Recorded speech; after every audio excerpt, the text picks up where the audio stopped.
Hey, Kyle's wonderful here again with another wrestling review. This time it's NXT 2.0 from August 2nd, 2022, live from Orlando, Florida at the CWC. So, as the winds of change sweep all across WWE, it can be felt all the way down to the Performance Center. So, what surprises are we in store for tonight? We've got two tag team title matches on this episode of NXT. Later, the Creeds might face their toughest challenge yet as the D'Angelo family looks to take the titles by any means necessary. Maybe the Creeds have defended better teams before, but Tony D'Angelo has shown that he'll do anything that he wants to get ahead. So that very fact might come back to haunt Tony D'Angelo. However, as Santos Escobar has been laid up in the hospital for a month now, and it's only a matter of time before Santos returns. Also, the vacant women's tag team titles will be on the line with four teams fighting an elimination match for the vacant titles. So this match will happen first and will be commercial free. And we've also got a championship summit and contract signing between Braun Breaker and JD McDonough tonight ahead of their NXT title match in 2 weeks at Heatwave. Also defending a title at Heatwave is Mandy Rose, who's now the fourth longest NXT Women's Champion of all time, if you can believe it. And the returning Zoe Stark won a Battle Royal a few weeks ago and will be facing Mandy Rose for the title at Heatwave. But tonight, Mandy Rose has Sarray in a non-title match. Sarray missed the Battle Royal due to being at the NXT UK, training under NXT UK Women's Champion Miko Satomura. So if Sarray can win tonight, maybe she'll get added to that title match at Heatwave. Meanwhile, Zoe Stark has an angry Cora Jade after her for ruining Cora Jade's big moment for winning. Cora wanted to win the Battle Royal. So Zoe will Zoe be able to get the Heat Wave in one piece? And will Roxanne Perez heal from her injury sustained from Cora Jade?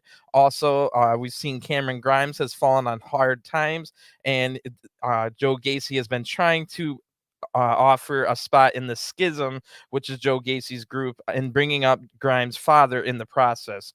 So last time we saw Grimes, he left the show early. The exact same thing he yelled at Idris Enofe and Malik Blade for doing a month earlier, for leaving before the main event. Cameron Grimes, that last time we saw him, that's what he was doing. So there's also in the main event tonight a Falls Count Anywhere match between Solo Sikoa and Von Wagner. These two have been brawling all over the city of Orlando, and there's no telling where this fight's going to end up. It ends up being a really good main event. So let's get into this week's episode of NXT. We start with a commercial-free women's tag team title match, a 4-team elimination for the vacant titles. So there's guaranteed to be new champions here.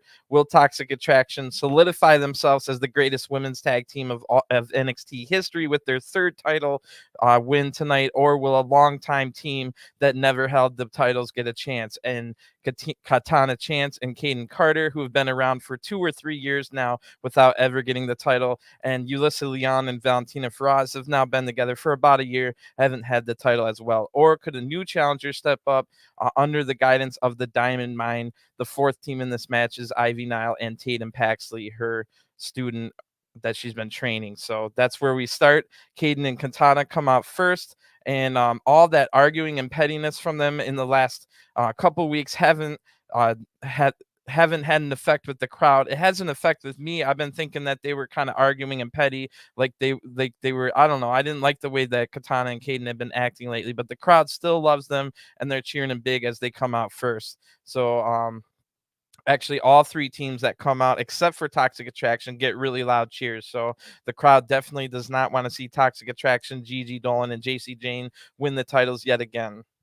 So last time they dropped the title, they got him right back, and it might even happen again. So another reason that the crowd really wants new champions. It's been Toxic Attraction basically the entire period of NXT 2.0 minus about 3 or 4 weeks where Raquel Rodriguez and Dakota Kai had the titles for about a week before Toxic got it back.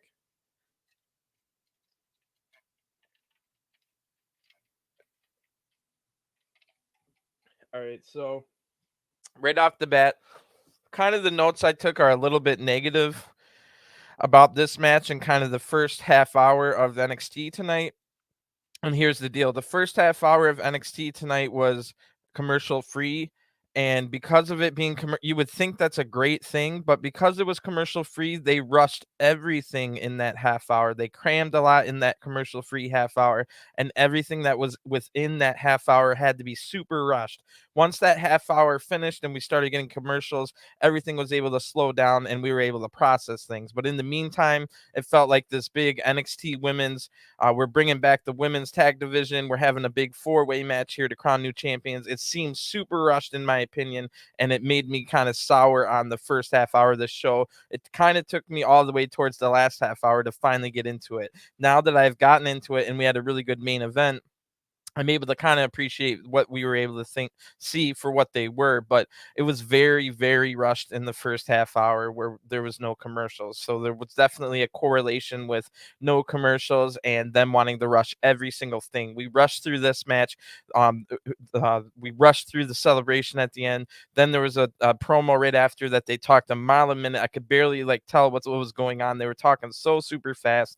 Then we went right to the ring for another segment right after that because there's no commercials and they were just rushing every little thing, not letting things set in. And this title match at the beginning of the show here kind of, in my opinion, suffered for that because it felt super hurried and rushed, and the women really didn't get a chance to settle in, and it should have just been a nice 15 um 20-minute match, no commercials, where they could just have a match and slowly eliminate teams instead of rushing right through this match. It was kind of disrespectful, kind of reminder of how things used to run with and still kind of do with the women's division in not only WWE NXT but AEW as well, where they always have to rush, get through your things so we can move on to the next thing. So I will say that, and I was a little bit sour. Now that I've been able to process everything, and now that the show's over, I'll just try and kind of talk with what I could get down in notes, because again, everything was happening so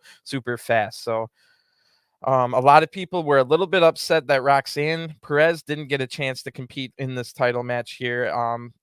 But as they didn't want to, as Alundra Blaze was talking about last week when she was bringing the, she was talking about how she threw the women's title in the trash, and it took forever for the WWE women's title to be relevant again after that point. So the whole point of this was that they wanted to hurry and get the tag titles back, and that's why Roxanne Perez wasn't medically cleared yet. They could have waited for Roxanne to get back and try and find a different partner, and then compete for the title that she never lost.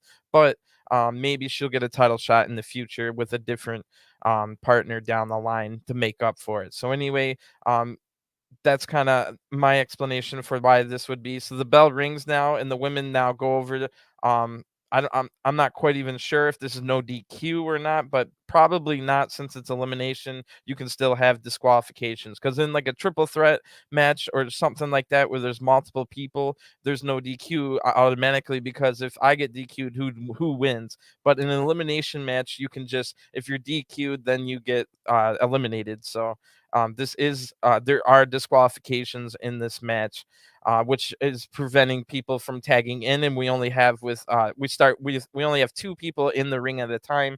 But there's no reason for you to want to be in the ring because it's elimination. So they can't win the match, but you can only you can't win the match until it's down to two teams by being in the ring, but you can lose the match by being in the ring. So if that makes any sense. So Jacy, Jayne, and Tatum Paxley are going to start the match, and Gigi tags in right away, Gigi Dolin here, so that Toxic Attraction can hit a double team on Tatum. So that's just how we started the match here. Tatum shows some nice agility, back flipping out of a move. Then she tags in her partner, Ivy Nile. Ivy hits a move and then tags Tatum back in so they can hit a double team.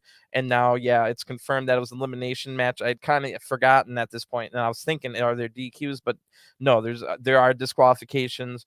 And so the teams, like I said about the whole elimination thing. So I didn't even remember it was an elimination for about 2 minutes into this match. Kayden now tags in, and so does Valentina Feroz. So Kayden Carter and Valentina Feroz are now in, and everything breaks down immediately. We haven't even gotten much more than 2 minutes in this match. Everything's breaking down. For some reason, now that it's all breaking down, I'm having trouble telling who's who, because Valentina Feroz, Yulisa Leon, Kayden Carter, and Katana Chance all decided to wear the same color, a color that none of them have ever worn before. So you can tell Kayden Carter apart, but the other three all look the exact same. And with everything breaking down here, it was really super hard to tell what was going on. And again, everything was super rushed, like I said, in this first half hour that had no commercial. So then Yulisa dives out in the ring on everyone. Everyone just kind of ends up in a brawl on the outside, and Yulisa Leon dives on them. Then Tatum, Paxley, and Yulisa fighting back in the ring. I think they're the League of Women. Tatum's about to lose here on a big move, but Ivy comes in to break up the pin right away. Then Ivy tags in and hits a big move on Yulisa Leon for the 1-2-3. So already we've got our first elimination with everything breaking down around it. Yulisa Leon and Valentina Ferrar have been eliminated. So that was super fast, and this match is a mess. I can't even really take notes properly. That's why I had to say things like, oh, she was hit with a big move, and I knew I couldn't come on live after the show because normally I could rewind a little bit and watch what I missed and then catch up during the commercials. But yeah, if I wanted to just release this review an hour later, which really every single live show I want to put out as soon as it goes live, because that's how I feel. I try to run this podcast slash show, whatever you want to call it, the exact same way I would want things. And what I want things is, after I finish watching a live show, I want to go rate to something. If I didn't like the show, I probably wouldn't search it out. But even maybe if I did, I would want to hear someone complaining about it, or seeing if I was the only one that was complaining about it. But that's why I want to go live, because that's when I feel like I really want to. I just finished watching the show. I want to go find a channel talking about it, maybe with the community where we can all talk, and then there's someone hosting a show and stuff. That's what I'm trying to build here. So in the meantime, it was really hard to take notes in this first half hour. So let's get back to the match. Yulisa Leon and Valentina Feroz have been eliminated, and this hasn't been very good so far. So now Jacy Jayne comes in and almost pins Ivy, but can't. So there's no story, rhyme, or reason for anything that's happening in this match. It was hard to tell three of the people apart, and when it all broke down, it's just everything in this match is not clicking, and it's super rushed on top of it. So Tatum Paxley now hits a big suplex on the much smaller Katana Chance, and Tatum uses her power advantage to stay in control for a little bit, but Katana is able to show her elite level of agility here. The former what is it, American Ninja Warrior competitor here, Katana Chance, then showing that but she shows her great agility, but Tatum uses her power again here to hit a big suplex on Katana Chance. Then Tatum uses wait, no, that was before that. Now the agility moves, and then Katana tags in, and her and Kayden hit a big double team move on Tatum. Meanwhile, Jacy Jayne had made a blind tag from behind, and she covers Tatum Paxley for the 1-2-3 after that big double team. So Diamond Mine, Tatum Paxley, and Ivy Nile have now been eliminated, and we're down to a 2-on-2 match. And just really not much time has been passed in this match. Kayden and Katana, who have been here for a really long time without getting the title, might get a chance, or we have our first ever 3-time NXT Women's Champion. So this is also a rematch from NXT in Your House, where Toxic Attraction retained the titles. So no championship, no champion's advantage in this one, however. And we go into this final set of this, or final phase of this match. Kayden and Katana hit a great double team move on Gigi, and then Kayden and Katana desperately need to find a team name, so I don't have to keep calling them Kayden and Katana. Even Valentina Feroz and Yulisa Leon do have an unofficial tag team name called the Pan Am Connection, and then obviously Toxic Attraction for the other one. We could call the other team Diamond Mine, but Kayden and Katana definitely need a team name, in my opinion. Anyway, Gigi now shows she has toughness, and she's able to kick out and keep fighting. She tags in Jacy Jayne, who comes in and almost wins it, but Kayden's able to come in and break up the pin. So the crowd's loving it and chanting, "This is awesome." But I was a little disappointed in this match. It was just so rushed and hard to get into. Anyway, the people, Katana then dives to the outside. That looked nice, but Jacy rolls up Kayden. I thought that might have been it, but no, Kayden gets out for a 2 count. Katana then gets a blind punch from behind, or like tag, and a punch from behind to Kayden for Kayden to get control. Katana goes up to the top rope while they hit a double team finisher, a neck breaker, 450 splash combo, and this gets the 1-2-3. So your winners of this match and new NXT Women's Tag Team Champions, Kayden Carter and Katana Chance. So congratulations to Kayden and Katana. Like I said, it was a little weird because I've been rooting for Kayden and Katana to get the titles for a long time. I've known that they've been a team for like over 2 years in the NXT system now, and they weren't even really getting close. They weren't even getting title shots, let alone getting the title. But then they got the title shot at NXT in your house, and I was really rooting for them, but then they lost again, while the announcers were even reminding us that they came up close so many times before, or they came close but not close enough too many times before that. So the story was that they were like big time, like they couldn't get it through, and then they turned into these kind of, for the last 2 or 3 weeks, Kayden and Katana were arguing for seemingly no reason, and seemed like they were like not likable people anymore. And then all of a sudden it's just, oh no, you're supposed to like them, and they're been together for 3 years, never had the title. Here they are winning the title. Aren't you happy? I'm like, yeah, I would have been really happy at NXT in your house, but in the meantime, you've made them these kind of annoying like characters that you don't really would root for all of a sudden in the last 3 weeks, and then they finally win the title. So I get if they were heels and I would feel better about this, but in the meantime didn't really have any kind of heel turn. The crowd absolutely loved it. The whole story was that it was great for them to finally win the titles, but then I was just sitting here, the match was super rushed and hard to get into, and then B, I had just started kind of falling out of favor or rooting for interest for Kayden Carter and Katana Chance just over the last month or so. So if they had won the titles in your house, I would have loved it and been totally supportive of them. But then it was kind of a mind thing. But anyway, this was a little bit disrespectful here. Kayden Carter and Katana Chance get absolutely no time to celebrate their what they've worked for almost 3 years, and they move on to the next segment as if it was nothing. We've got brand new champions here. They finally won it after 3 years, and you don't give them like any time to celebrate in the ring, like at all.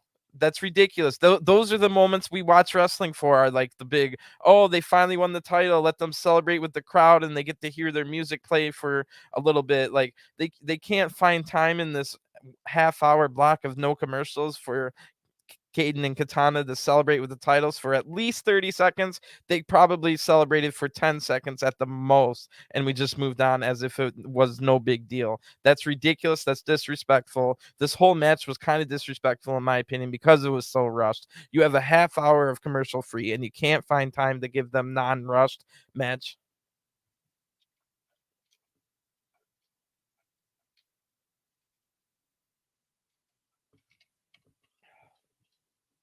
All right, so like I said, this whole first half hour is pretty rushed, so it was really hard to tell what was going on in this next segment. But Josh Briggs, uh, Brooks Jensen, and Fallon Henley are in the back, and they're getting interviewed here. And Josh Briggs says, "Pretty Deadly gave us a run for our money in the NXT Tag Title match, but we beat them." And then Joe Gacy comes in with like a new haircut, and he looks a little bit different. But everyone was talking so freaking fast in this segment that I couldn't even come close to telling you or writing down what everyone was saying, especially again because I knew I couldn't fast forward through the commercials. So the dyad, along with Joe Gacy, wants Fallon Henley to join the schism, and they all three give a reason for why Fallon Henley should join the schism. So as this is happening, we can hear the crowd in the background singing "Happy Birthday" to someone, and it just made the whole with this whole segment cutting off the Kayden and Katana celebration so short. B, talking so freaking fast. They're talking like this, and then we go on to the next one, and then I talk to you, and then he talks to me, and then we're talking about something. All of a sudden, we're realizing that Fallon Henley is being recruited to the schism. So they were talking way too fast. The crowd's now singing "Happy Birthday" while they're all talking super fast, and I'm still upset that Kayden and Katana didn't get to celebrate. So this whole thing was a mess, but apparently the schism and Joe Gacy and the dyad want Fallon Henley to leave Briggs and Jensen and join the dyad or the schism, because I have no idea why. So I might have to rewatch this and see if Joe Gacy said something like, "Oh, your parents and the bar, and oh, yeah, I know about your past. I know what you did last summer." Like, I don't know what Joe Gacy's reasoning for wanting to get Fallon Henley. She hasn't shown any signs of distress, or all she does is work hard. She likes horses. She runs her family's bar. She keeps Briggs and Jensen in line, and she tells people not to fight in her bar with authority. She's been improving in her wrestling. We saw Fallon Henley have 2 matches now in NXT UK and do really good in those matches. So I have no idea why Fallon Henley would ever even consider joining the schism, because she seems perfectly happy. She runs the bar by herself. She keeps Briggs and Jensen in line. She's been having great matches over in NXT UK. So it kind of sprang out of nowhere, and hopefully Fallon Henley doesn't join the schism. So before we can even think about anything that we've just processed, now we go or we can't process really what Joe Gacy was trying to say, or the fact that after 3 years of trying, Katana Chance and Kayden Carter won the titles. We just quickly move on again to the next segment, and Trick Williams and Carmelo Hayes are in the ring. So apparently it was Carmelo Hayes they were singing happy birthday to, and they're talking too fast here again, so it's hard to follow. It's impossible for me to write down what they're talking about. This NXT has been so rushed and terrible so far, but apparently it's Carmelo's birthday, and he has an open challenge for his North American title. So then Giovanni Vinci appears, and he's got his cool Heatwave music and about 3 ounces of baby oil. Giovanni Vinci definitely applying for the Randy Orton baby oil for Boys Club. And I'm thinking this should be a good match. And then when Vinci's doing his great entrance with the snapshots, we see on the first snapshot, Nathan Fraser is running behind Vinci. Nathan Fraser gets to the ring before Vinci, and Nathan Fraser will get the match and the title match instead, by virtue of getting to the ring first. So I would be more excited about this match if everything wasn't super rushed in my head. I was like a chicken with its head cut off trying to take notes for this show in this first half hour. But Vinci is going to go on commentary, and he basically just says he was going to win this match. And of course, Nathan Fraser has no chance. So this is just a wasting everybody's time. So that was funny from Vinci as right as he gets on commentary. So this match starts super fast, of course, because everything's rushed at this point, and they go back and forth with some really good action here, quick pace, back and forth. It's Nathan Fraser versus Carmelo Hayes, 2 of the better guys on the NXT roster, some of the best wrestlers on in WWE, period, maybe in the top 20 or 30 if you combine the entire rosters. So Nathan then ends up hitting Carmelo right in the yam bags between the legs on the ring post. And as the crowd then chants happy birthday, like, here's your present, getting a yam bag shot to the ring post. That was pretty funny. Then a nice kick by Carmelo and a fadeaway springboard leg drop. I love that move for a 2 count. And I guess that ring post shot to the nuts didn't affect Carmelo very much. There's not much selling in this fast-paced show so far, let alone, this match included, but the tag title match either. But Nathan then does a springboard move, but Melo counters it with a really nice move. And this is for the North American title. Don't forget, that was some really good action so far. Nathan then hits a nice looking move to Carmelo, sending them face first into the turnbuckle. Nathan tries for the 450 splash, but notices that Carmelo moved. So Nathan's able to roll right through it, and then getting up and hitting right in the face with a super kick. Carmelo then gets thrown out of the ring after that with onto the announce table. This spills water all over Giovanni Vinci, who's like barely wearing any clothes and has baby oil all over him anyway. So why would he even be mad? But Vinci's mad enough to then throw Nathan off the turnbuckle, and then the referee somehow misses this. Carmelo hits the nothing but net leg drop, another good move for the 1-2-3. So the winner of this match, and still NXT North American champion, Carmelo Hayes. So as usual, another good match from Carmelo Hayes. Every time Nathan Fraser's in the ring, he has good matches as well. This isn't quite as good as the Nathan Fraser Cameron Grimes match, but this one was like too rushed and didn't have a conclusive ending. So maybe they can have another good match later on in their careers or something like that. Who knows? Maybe on SmackDown. down. So he gets a little bit more time to celebrate Carmelo Hayes, his retention here, than the two women who got the title for the first time in their 3-year team as a like that they've been trying to get for 3 years. Carmelo Hayes gets to celebrate this win more than Katana and Kayden did earlier, which is just a crime. But anyway, this match was good. Vinci on commentary was a little bit distracting from the great action in the ring, but Giovanni Vinci was pretty funny. The ending was a little bit flat, but the whole match seemed pretty good. And just wish everything wasn't so rushed in the first half hour with with the commercial free first half hour. It just rushed everything, but now we're kind of past that first half hour and everything can slow down.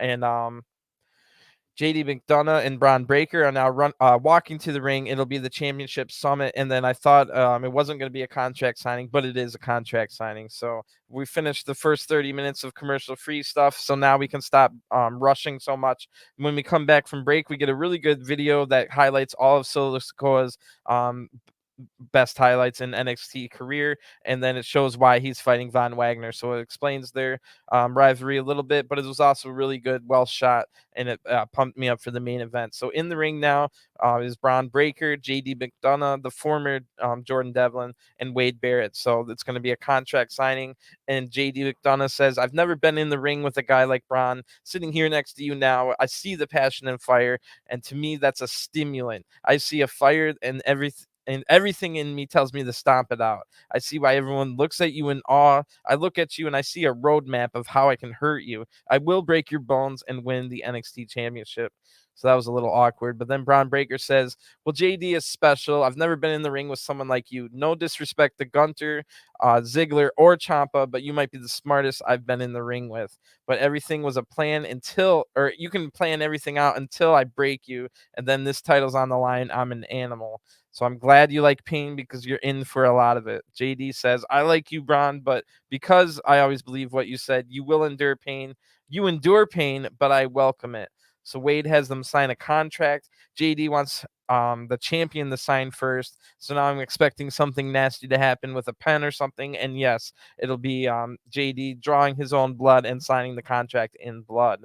So this segment didn't really make me want to see the match anymore. If anything, it made me want to see the match less. But it should be a good title match in 2 weeks at Heatwave, which is just a regular episode of NXT 2.0, one of those that are branded with a gimmick. So now we're in the Diamond Mine gym, and Apollo Crews comes to visit the Creed brothers. For all those people that always accidentally call Apollo Creed, Apollo Crews, Apollo Creed. So now he's with the Creed brothers to make you even more confused. Apollo gives them advice because, of course, Apollo Crews. Apollo Creed. Apollo Crews can look into the future, or at least we think so. So Apollo Crews gives advice to the Creeds to keep their eyes open because something bad might happen. Apollo then leaves, and Damon Kemp now walks in, who's a member of the Diamond Mine, and Kemp says that Roderick Strong is going to be late and not here for the title match.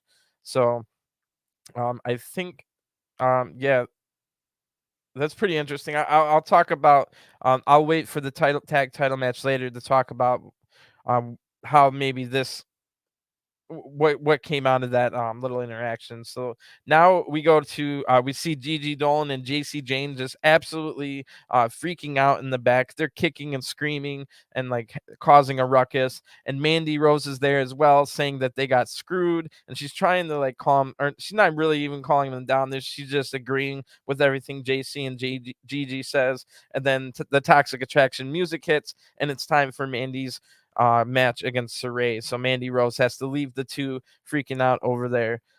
Vinci must have left some baby oil left over in the building because Mandy Rose comes out herself drenched in baby oil, which is surprising because I thought Vinci had used it all on himself. And he wasn't even in a match. So now maybe he was on Level Up or something, but geez. Then we go to a picture-in-picture ad break halfway through Mandy's entrance here. And then we have to see Sarray's entrance through the ad break. That's something we haven't seen before. And we see it again in the other singles, in one of the other women's matches. So this was weird. Mandy's halfway through her entrance. Then we go to a picture-in-picture ad break. Sarray makes her entrance, and the match starts. So what the heck? Match starts. during the break, like I said, and Sarray gets wrist control, but Mandy shows nice agility to flip out of it. Sarray then quickens the pace and hits a running crossbody. Maybe it was even a spear, but it was in that small window in picture. Sarray now stays on the attack with a running back elbow, and now we're back from the break. Mandy takes Sarray down with mounted punches and gets a 2 count out of that. Sarray counters a back body drop with a sunset flip for a 2 count of her own. Now Sarray hits a drop kick, and Mandy's holding her face, gets out of the ring, and Sarray tries to do a drop kick assisted with the ropes to the outside, but Mandy is able to block this and takes Sarray down. Mandy now hits stomps in the corner and works the crowd over for some boos, but they cheer more than boo. Why is Mandy Rose so popular with the NXT crowd? I get that Mandy Rose is all right. I don't hate her, but she's definitely a heel and someone you should be booing. But the crowd is just more and more week after week cheering for Mandy. And Sarray is a very likable baby face, one of the most likable baby faces on the roster, and the crowd is cheering for Mandy here, which is weird. Anyway, Mandy hits a face buster for another 2 count, and this match is not rushed like the others. So that first half hour, something about it being commercial free just made it rushed. Now we can kind of relaxed and slow down to the pace a little and have real matches. So Sarray's now trying to fire up the crowd, but the crowd chants for Mandy instead of her. Sarray battles back anyway like she was supposed to and hits a nice arm drag and drop toe hold. And now the crowd's rallying behind Sarray a little bit, who then hits a middle rope drop kick. That looked nice. Then a fisherman suplex gets a 2 count for Mandy. On Mandy. That was by Sarray, but Mandy's able to use her power advantage now to counter the next move into a big spine buster, and Mandy gets a 2 count on that. But right after, she hits a big pump kick on Sarray for the 1-2-3. So the winner of this match by pinfall, Mandy Rose. Mandy's now talking trash in the camera about Zoe Stark and oh, what's up, Hassan?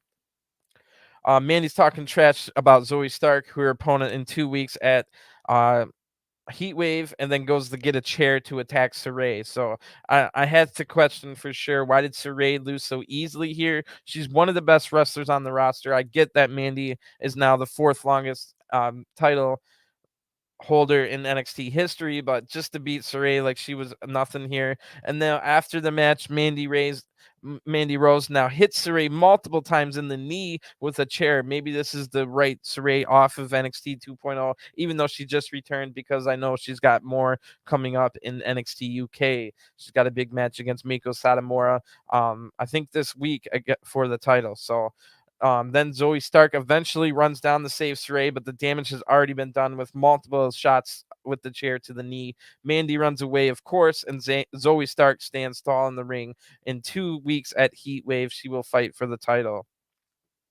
So, not much more to say about that. It was the best match of the. Well, I mean, obviously, it's hard to say that, because the stuff we saw in Nathan Fraser versus Carmelo Hayes blows this out of the water, but the fact that that match was so rushed just is, it's hard to get into matches when they're so rushed. Anyway, we see a pretty good video that's showing off Tiffany Stratton's gymnastic skills. She was almost an Olympic level gymnastics star, or whatever you want to say. So we see a little bit of that tumbling ability from Tiffany Stratton as she's talking in the background, saying, "It's not my fault I was born a superior athlete. I guess that's why everyone in NXT is just so jealous of me. I'm still upset about losing the Battle Royal, but the rest of the women don't seem to mind losing it and just blew it off." And then she just saying that she's better than everyone and all and stuff like that. This was a pretty good video and also showed off Tiffany's athletic skill. And she basically was talking about how my athletic skill is going to be superior to everyone. And that's why I'm going to beat everyone. So it looks like at some point it's going to be Tiffany versus Wendy for yet again. Because remember last week, Wendy Chu had some kind of dream about wanting to fight Tiffany again. So maybe they announced that later. I would if I saw it. So but I don't know. Maybe that'll be a heat wave match. So when we come back from a mad break, Axiom's in the back getting interviewed, and Axiom says, "I'm happy to be here. My timing is perfect to arrive in NXT." And then Duke Hudson interrupts and says, "You're undersized and undeserving. I'm 6'5", 250 pounds." And Axiom says, "I'm not afraid of you. Duke Hudson says, "Good for you, but you're a nerd." And then they start a big fight that goes to the backstage area. Duke Hudson's able to use his size advantage on the skinny corridors here that restricts Axiom from using his athletic ability here. And they fight all the way to the ringside with Duke in control. And I'm thinking, why would they do this when there's a falls count anywhere match later? Kind of like ruining stuff we're going to see later on. But anyway, Duke rams Axiom back first in the apron now that they're ringside, rolls Axiom into the ring, and they fight in the ring with no referee. This is not a match. So Duke then hits a spinning side slam, and the crowd is absolutely booing this. They hate what they're seeing. Duke Hudson gets on the microphone and says, "And that, ladies and gentlemen, is why you don't believe in heroes. They'll always let you down." So Axiom gets right up and he gets on the microphone and says, "Well, things have changed. You're wrong. I can make it right here, right now." So Duke Hudson comes back, and now there's magically a referee, and the bell rings to start an official match here. So Duke Hudson goes on the attack, kicking Axiom over the ropes to the outside. That looked really nasty. Axiom tries to kick on his back, but Duke takes over here, and that kick to the outside, like I said, was devastating looking. Axiom now hits a couple more kicks on his back and is able to get to his feet now. Then he hits a springboard move that hits Duke right in the leg, and then Duke is able to hit a Samoa Joe corner Uranagi slam, but that springboard attack is causing Duke to limp now. Duke then hits multiple standing elbow drops in a row as the crowd chants superhero or something about hero. I thought it was just superhero, but Axiom counters a Razor's Edge with a hurricane, then rolls up Duke Hudson for the quick 1-2-3. The winner of this match by pinfall is Axiom. So that was fine, I guess, for what it was worth. The pre-fight stuff kind of takes away from your big main event falls count anywhere match by having this match here just kind of having falls count anywhere in the beginning. So that was a bad look. The actual match is so short. You just have the small guy beat the big guy literally in minutes.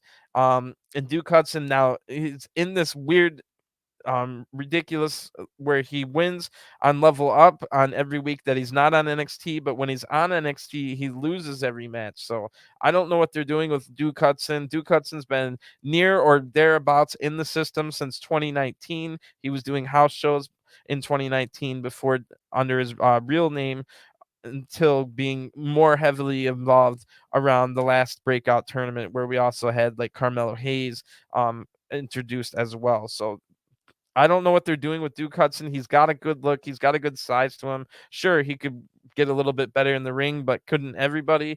And he's good at his talking and stuff like that. I don't know why they gave him a character, then they took it away, then they just kind of gave him this cocky big guy character that's more generic, but not as good as like a poker player with poker references. At least you have a gimmick at that point. But he's done fine with everything he's been given, and it's kind of weird that he just loses in minutes here to Axiom. Axiom, on the other hand, I'm still not crazy about the character. I'd rather Axiom just be a kid. When he was a kid, he had a lot of the lucha style high like springboards and moves like that off the ropes and the high intensity or the high pace stuff.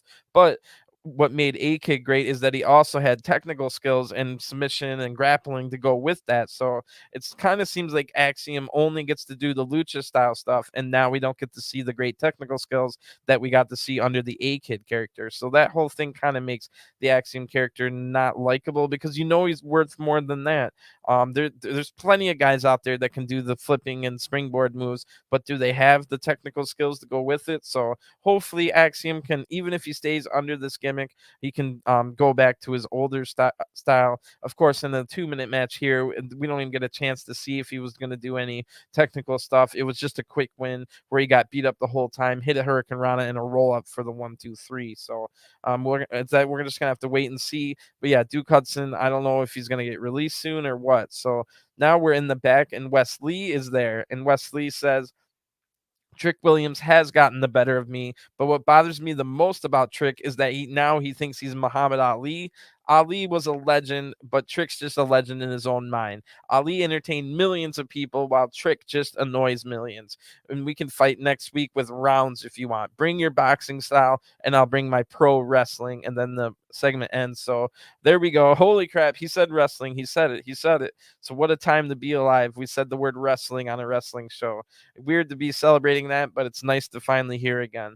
Anyway, Wesley will have a rounds match, kind of like the Heritage Cup in NXT UK, where it's going to be like a little bit of break in between like 3-minute rounds. Like they said it was, I think it's either 5 or 7 round fight next week between Trick Williams and Wesley, who that should be a pretty good match. Hopefully Wesley gets his revenge for he got like chloroformed unconscious in their last match.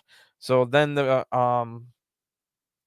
already halfway through their entrance is Tony D'Angelo and Stax, as the Creeds then come out next, and the Creeds will be defending their NXT men's tag team titles here against the Tony D'Angelo family, Tony D'Angelo and Stax, chaining Lorenzo. So some things will definitely happen with either Roderick Strong or Santos Escobar, so you don't know which one it's going to be, which again tells you don't know who's going to win this match, between what Apollo Crews and Damon Kemp said before the match, and stuff like that.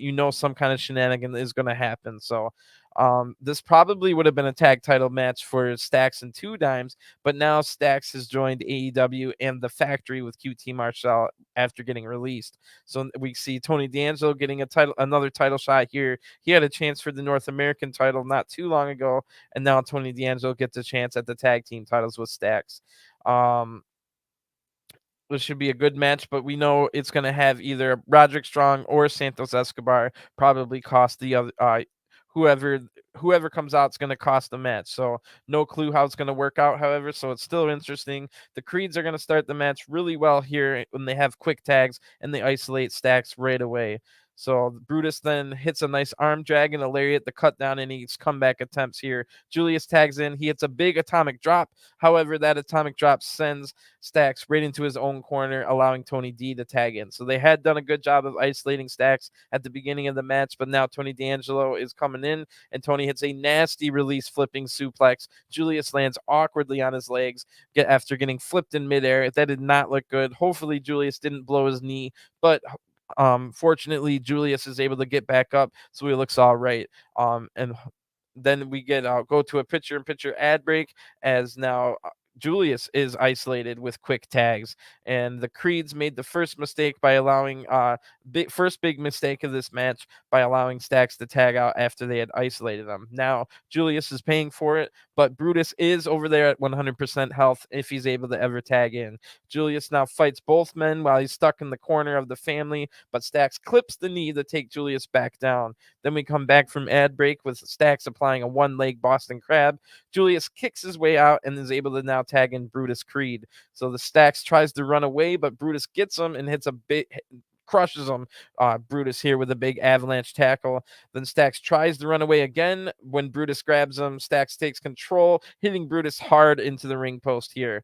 Tony now tags in, and he has Brutus in a hold while Julius now Brutus hurts his hand. He attacks the hand here against the ring post. So Brutus has a hurt hand. Julius has a hurt knee. The champions are in a little bit of trouble here. We've got the rest of the family minus Santos Escobar ringside, and Damon Kemp is also ringside. No, we were already told that Roderick Strong wasn't going to be here. Last we saw, Santos Escobar was in a hospital bed, and Ivy now is probably taking her title loss a little tough, so she's not out here either. Tony now takes apart Brutus with some slow-paced offense while talking trash over to Julius, who's on the apron. Stax now tags in and applies a Fujiwara armbar, and the crowd's cheering loudly for Brutus to get back in the fight, and Brutus does, getting back to his feet, punching Stax here, but Stax is able to take control, going over to punch Julius in the apron in the meantime, before going up to the middle rope for a flying nothing. No clue what Stax was looking for here. Brutus is able to counter it, getting his booed up, and then he is able to tag in Julius now. So Julius comes in, takes out Stacks, and now Tony D'Angelo's the legal man. There must have been a tag at some point. Julius hits a big suplex here, then quickens the pace with a nice drop kick at the end of some running. Tony's able to fight back with an elbow, and then both are down now. Julius looks to tag out already, but Stacks pulls Julius off the apron. Stacks then causes Julius to run after him. When Julius catches him, he destroys him. But this gave time for Elektra Lopez to give Tony D'Angelo a crowbar, and then someone we don't see, it's out of camera shot, prevents Tony by grabbing the crowbar, and this causes Tony to be distracted. The camera pans over. It was Santos Escobar grabbing the crowbar, and the Creeds get the win quickly after for the 1-2-3. The winners of this match, and still NXT Men's Tag Team Champions, the Creed brothers, representing Diamond Mine. So they celebrate here while Tony realizes what happened. He sees Santos Escobar and can't believe it. He's mad. So big title defense here for Diamond Mine. I wasn't quite sure if they were going to be able to get through this one, but they were. So good stuff there. Not a bad match at all. They were able to tell a pretty good story with the two different isolations, and then the matches within it were pretty good. I mean, like the moves within it were sharp. Stacks was definitely the weakest link in this match, but he wasn't terrible either. He's definitely lower level on the progress, as far as like he needs to develop a lot more than the other people. But everyone else in the match, especially Julius, as usual, looked great. Brutus was hitting big moves, and Tony D'Angelo is looking like a natural, even though he hasn't really had that much experience before coming to NXT. That little flipping suplex scared me a little bit, but if they can hit that move and make it look nasty while while having it still be safe, that means it's a good move. So maybe it was a mistake or not. We don't even know. So anyway, now we see a video, and it's Roxanne Perez talking in a studio. So she's not at NXT or anything. She's at some kind of studio. Roxanne Perez says, "The last 3 weeks, I felt a lot. Cora and I were just two broke girls trying to get noticed. Then when I got to NXT, we were so good together that we were able to win the tag titles. We were unstoppable. And I knew that Toxic Attraction had been a thorn in Cora Jade's side for so long that I wanted to catch in my contract to finally take out Toxic Attraction for good. Never in a million years did I expect Cora to be mad about that and turn on me. And I was always there for her when she needed me, but she's the one that calls me selfish. And when she threw our tag titles in the trash, that was the final straw. And I don't know who this Cora Jade even is. So, okay, female dog, let's settle this once and for all in 2 weeks at Heatwave." So Roxanne Perez throwing out the challenge. Of course, Cora Jade would probably want to not accept it, but she probably won't have a choice.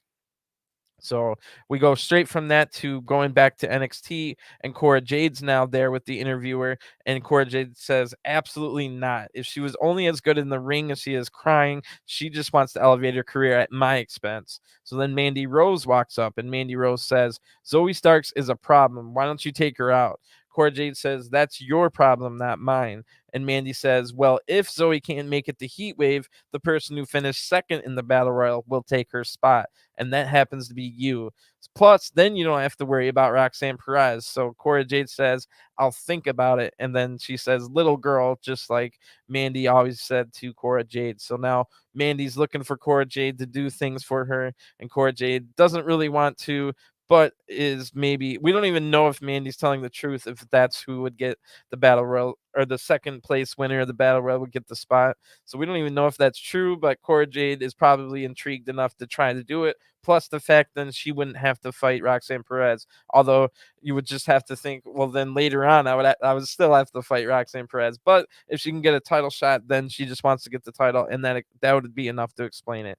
So now Brooks Jensen comes out, accompanied by Josh Briggs and Fallon Henley, and after a commercial break, he will take on Joe Gacy. So I'm wondering now if Cameron Grimes is going to show up at all or something like that. After the break, we see a video kind of like when we saw the Solo Sikoa video earlier. This time it's Von Wagner with all of his NXT highlights, where he's throwing like jacket time into the crowd and stuff like that. So this leads up to the big Falls Count Anywhere match later in the main event. This one wasn't nearly as good as the solo one, though. In the back now are Kayden and Katana, and they're crying, of course, and they said that they have been held Katana says, "We have been held back, cheated, and slighted, but here we are as champions." And Kayden says, "All the sacrifices make this moment so much sweeter." And then the segment ends. So again, I must say I was completely behind Kayden and Katana. I know that they've been together for so long, and it was a big moment for them to win the titles. But just in the last 2 or 3 weeks, you've been telling me that Kayden and Katana have been kind of annoyingly yelling at people for kind of almost no reason, and all of a sudden, like they weren't likable people all of a sudden in 2 weeks, and now they're the big sentimental favorite champions. So the whole thing was a little weird to me, but I'm still happy for them. They have been fighting hard as a tag team for 3 years, and it would have been a shame if the tag titles were just eliminated before they ever got them. The tag titles come back, rising from the grave after only 2 weeks, and they go to Kayden and Katana. So congrats to them. Wish they got to celebrate a little bit more in the ring, but at least they got a promo later on. Back in the ring now, Joe Gacy comes out and he's ready for his match against Brooks Jensen, who we now see is wearing tight Daisy Duke denim shorts with cowboy boots. It's completely ridiculous look here. Jensen starts strong, but Joe Gacy takes control with a big DDT. Jensen tries to fight back, but Joe Gacy's able to throw hands with the bar fighter here, showing some good striking ability. Joe then hits a running forearm and a Uranagi slam for a 2 count. We see a ton of Uranagi slams tonight. I don't know why everyone is using a Uranagi slam, but the Dyad are now staring a hole through the soul of Fallon Henley ringside. And please, please, please do not put Fallon Henley in the schism. That sounds terrible. Fallon Henley already has a well-established character. She's got this bar that she runs that you can have NXT segments at, where she's the bar owner and stuff like that. And she does not need to join the schism. So that would be terrible. But right after this, Pretty Deadly run out and they distract Jensen enough for Joe Gacy to hit a big lariat and get the 1-2-3. So a nothing match here. Winner of the match by pinfall is Joe Gacy. Apparently, Pretty Deadly are not done with Briggs and Jensen. They want those NXT UK tag titles. And Joe Gacy says now, he doesn't say who, but we can assume who it is going to be. And Joe Gacy says, "Your life is meaningless. The only way to change your life is with the help of others. I can fill the emptiness in your soul." So now we go to the back, and Javier Bernal, of all people, who I just said about on my Level Up review that I hope Javier Bernal can get on NXT 2.0. Well, here he is. He's here real quick to say one line, and Javier Bernal tells Cameron Grimes, "Oh, he's talking about you." Way to get on NXT, Javier. So now Cameron Grimes kind of walks away and he's like, he doesn't really show if he's upset or what. We don't even know what Cameron Grimes is thinking. So now we'd see in the locker room right after that, Tony D'Angelo and Stax are super mad about Santos Escobar costing them the tag titles. They say there's 4 of them and only 2 of us. And then they get a call from Tony. Tony gets a call from Santos, but with Santos making fun of Tony, and Santos says, "We're almost even, but you and I both know I can't work for you. You can't work for me. We can't work together." So Tony says, "All right, this has to end. Just me and you. One final accord," which is like that one where we got on the yacht where they had to talk things through. And that's how they set up the match to be winner has to work for the loser has to work for the winner. So, Tony D'Angelo says, "I've got the perfect place, a place where I'll see you coming a mile away." So I'm not really quite sure what that clue means, but it's supposed to be one-on-one sit down talk between Santos Escobar and Tony D'Angelo, I think next week. So that should be interesting. The last one on the yacht was hilarious. So right after that, now Alba Fire comes out and she makes her entrance. Her entrance is pretty cool. There's just so much fire in the whole LED boards and the red lighting. It's really cool look. And Alba Fire will yet again fight Lash Legend in their feud. So again, just like the other women's single match, we go to a picture-in-picture ad break right as the first woman here is making her entrance. So Lash Legend makes her entrance in the picture-in-picture ad break, and then she has massive poofy hair tonight, so she looks great as usual. Always changing up her look almost every time she comes out with a different outfit or hair or makeup. Lash then uses her massive size advantage to take control right away, then hits a great looking pump kick that destroys Alba Fire. Alba then I note here, Alba Fire definitely needs to be on the SmackDown women's division for sure. So hopefully this is one of the last few Alba Fire matches in NXT. Anyway, Lash then wears down Alba and hits a neck breaker. Maybe it was a hair pull takedown. It was hard to tell. So anyway, Lash then gets up. Alba's tied behind her in a really nice move, and it's like a submission hold. But Alba then she puts her head through the ropes. Bang, bang, bang, bang, bang. That's a great move. We saw that in their last match. It's great to see Lash Legend keep adding moves to her arsenal. She's really young, and I think she's got a big upside. She gets a bad rap for injuring a couple women early in her career, but I think there's a lot of upside. Lash Legend's already really good with her promos and her character work, and she has great size and athletic ability. She just needs to learn how to wrestle. That's the only thing. So Lash then hits a nice double underhook, delayed suplex, showing off her strength here. And this might have been one of Lash Legend's best matches over a short career.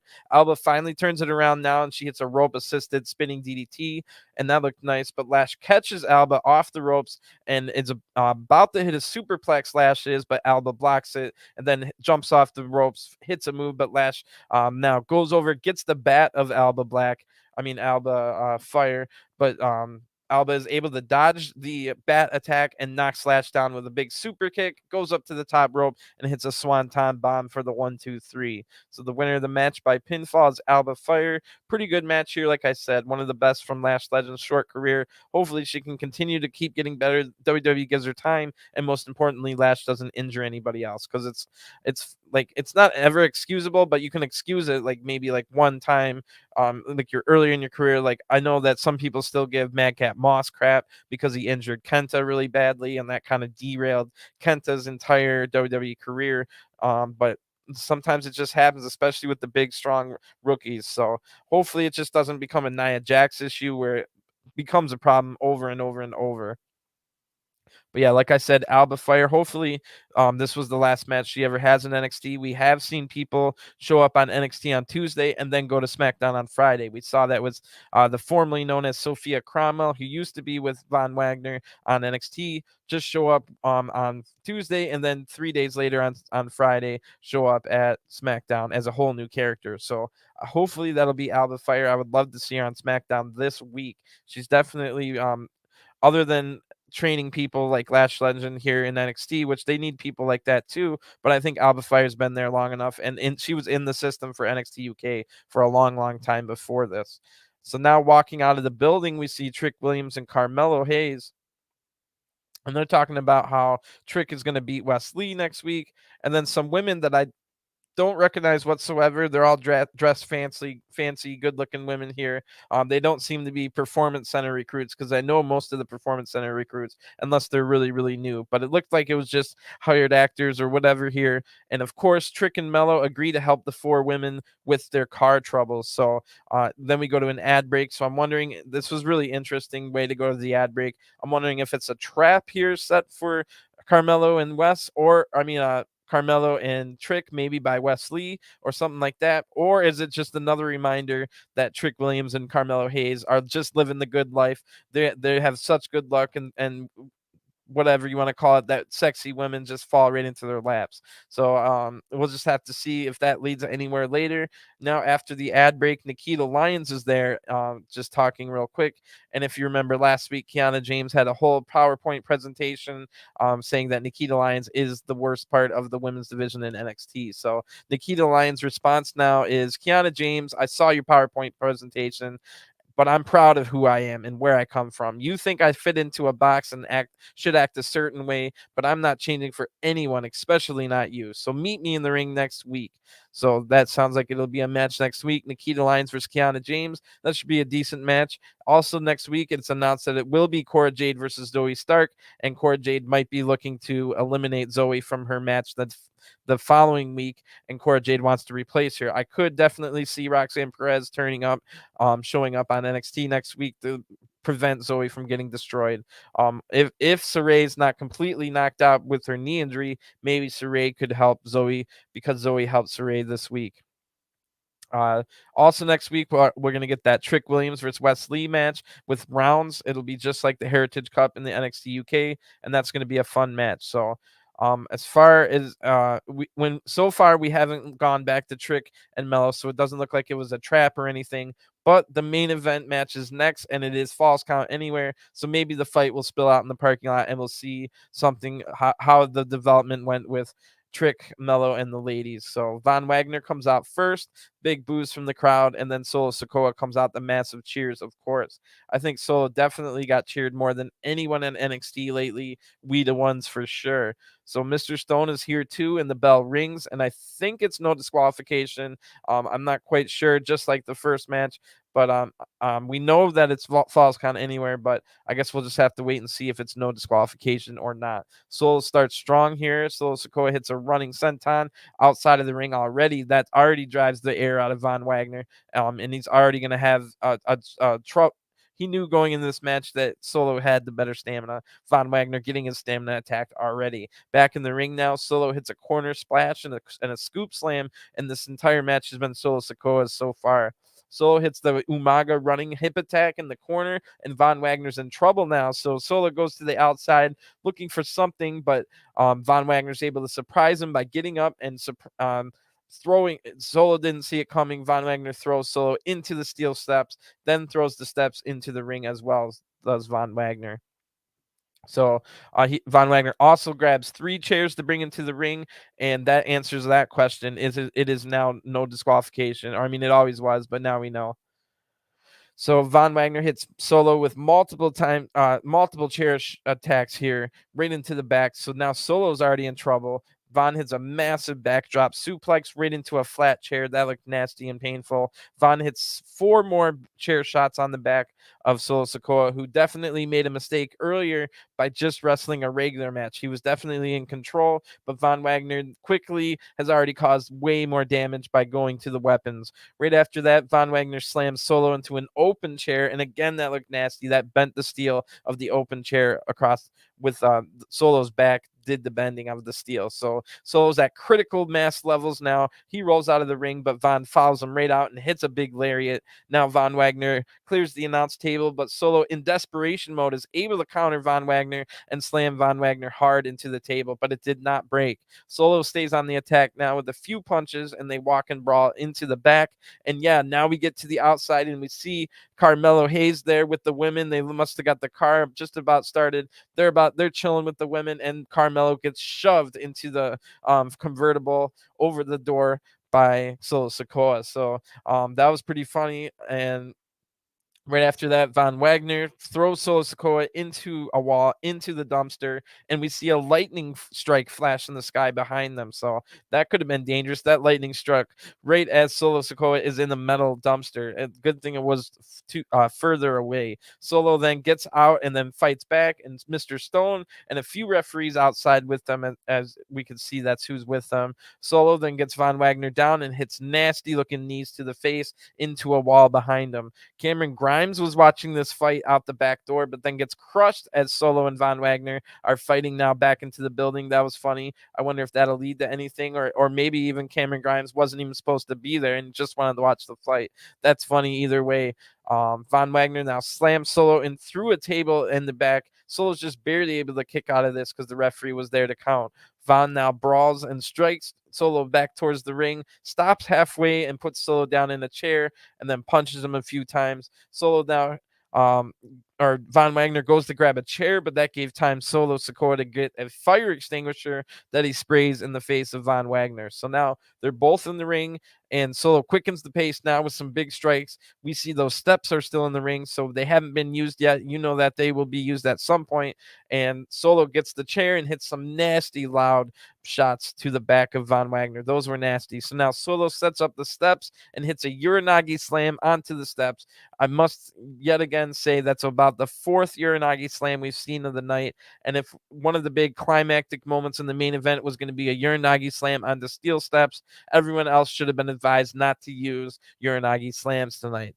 Those are these little things that maybe I'm too much of a micromanager, and that's the way I think, but I just think it was too many Uranagi slams tonight. Everybody was hitting Uranagi slams. Then the big climactic moment in the main event is a Uranagi slam onto the steel steps that felt a little distinguished because the law of diminishing values already had to see 3 other Uranagi slams before this. So Von Wagner is able to kick out with his steps or the shoulders on the steps. He's able to just kick out. The crowd chants that was 3. Solo Sikoa goes up to the top rope of Von Wagner. We see already get up, bad work there. Von Wagner got up a little too early because we got a whole segment here with Mr. Stone grabbing the leg of Solo, and Von Wagner eventually pushes him off.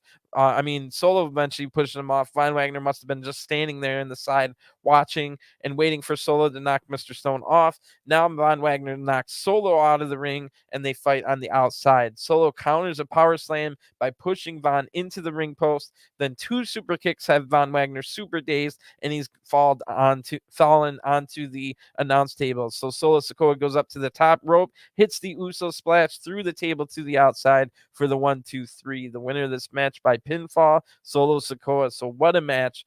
This definitely saved the show, in my opinion. It was kind of a letdown show as far as it was so rushed into the first half hour that was commercial free, so they felt the need to rush everything. But it got going and going and going after that point in time.